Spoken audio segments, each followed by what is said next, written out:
ఇంకెన్నేళ్లు విద్యాశాఖలో ఎంఈఓల ఇన్ఛార్జ్ పాలన. గత కొద్ది సంవత్సరాలుగా నెట్టుకొస్తున్న ప్రభుత్వాలు. గాడి తప్పుతున్న విద్యాశాఖ. ఒక్కో ఆఫీసర్కు 4-5 మండలాలు. 14 మండలాలకు 4 ఇన్ఛార్జ్ ఎంఈఓలు. జిల్లాలో 492 ప్రభుత్వ స్కూళ్లు, 318 ప్రైవేట్ స్కూల్స్. కొరవడిన పర్యవేక్షణ. ప్రైవేటు పాఠశాలల ఇష్టారాజ్యం. ఇబ్బందులు పడుతున్న ఇన్ఛార్జ్ ఎంఈఓలు. కమలాపూర్లో 16 ఏళ్లుగా ఇన్ఛార్జ్ ఎంఈఓలే దిక్కు. ఇట్లయితే విద్యాశాఖ గాడిన పడుతుందా, గాడి తప్పుతుందా? సక్రమంగా విధులు నిర్వర్తించలేకపోతున్న ఎంఈఓలు. స్కూళ్లలో పేరుకుపోతున్న సమస్యలు. ఎంఈఓల పాలనపై రేవంత్ సర్కార్ ఆలోచన చేసేనా? విద్యాశాఖలో ఏం జరుగుతోంది?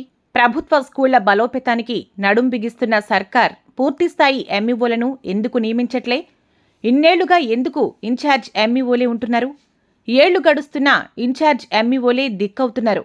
అసలు పాలకులు ఎందుకు పట్టించుకుంటలే? ఇట్లయితే విద్యాశాఖ కుంటుపడదా? మండలాల్లో స్కూల్లో పరిస్థితి తెలుసుకోవాలంటే ఇప్పుడున్న పరిస్థితుల్లో ఇన్ఛార్జ్ ఎంఈఓలతో సాధ్యమయ్యేనా? అటు వర్క్ బర్డెన్, ఇటు ఇన్ఛార్జ్ డ్యూటీతో సతమతమవుతున్న ఎంఈఓలు.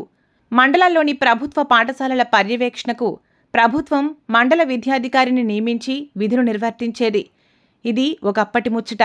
ఎందుకంటే ప్రస్తుతం 25 సంవత్సరాలుగా మండలాల్లో ఇన్ఛార్జ్ ఎంఈఓలే విధులు చేస్తూ ముందుకు సాగుతున్నారు.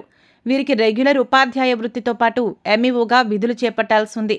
దీంతో ఇన్ఛార్జ్ ఎంఈఓలు 2 పడవల నావను నడపలేక కొద్ది సంవత్సరాలుగా అనేక ఇబ్బందులు పడుతున్నారు. దానికి తోడు ప్రభుత్వ పాఠశాలల పర్యవేక్షణ కరువవుతుండగా ఇన్ఛార్జ్ ఎంఈఓల పాలనతో ప్రైవేటు పాఠశాలలు ఇష్టారాజ్యంగా వ్యవహరిస్తున్నాయి. ఎంఈఓల పూర్తిస్థాయి పర్యవేక్షణ కరువై గ్రామాల్లోని పాఠశాలల్లో సమస్యలు తాండవిస్తుండగా స్థానిక ప్రజాప్రతినిధులు ఎంత చెప్పినా సమస్యలు పరిష్కారం కానివి ఎన్నో ఉన్నాయి. ఇది ఒక హన్మకొండ జిల్లాలోనే కాదు, రాష్ట్ర వ్యాప్తంగా ఇదే పరిస్థితి. అయినా విద్యా వ్యవస్థలో ఇంతనూ మార్పు రాలే. హన్మకొండ జిల్లాలో 14 మండలాలు ఉండగా 492 ప్రభుత్వ స్కూళ్లు, 318 ప్రైవేట్ స్కూల్స్ ఉన్నాయి. వీటన్నింటినీ పర్యవేక్షణ చేసేందుకు కేవలం 4 ఎంఈఓలు ఇన్ఛార్జిగా విధులు చేస్తూ కాలం గడుపుతున్నారు. సర్కార్ ఒక్కో ఆఫీసర్కు 4 మండలాలు, 5 మండలాల బాధ్యతలు అప్పగించడంతో తలలు పట్టుకుని చేసేది ఏమీ లేక ఇబ్బందుల నడుమ ఇన్ఛార్జ్ ఎంఈఓలుగా నెట్టుకొస్తున్నారు.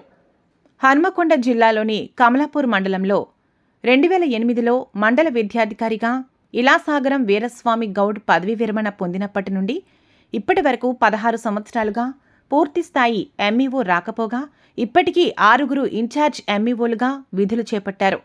మరిపెళ్లిగూడెం ప్రభుత్వ పాఠశాల ప్రధానోపాధ్యాయునిగా పనిచేస్తున్న రామకృష్ణరాజుకి గత 9 సంవత్సరాల క్రితం ఇన్ఛార్జ్ ఎంఈఓ బాధ్యతలు అప్పగించగా అప్పటి నుండి విధులు చేపడుతూనే ఉన్నారు. దాని తర్వాత మరో 3 మండలాల బాధ్యతలను అప్పగించడంతో ఇబ్బందుల నడుమ విధులు చేపడుతూ ప్రభుత్వ ప్రైవేటు పాఠశాలలపై పర్యవేక్షణ చేస్తున్నారు.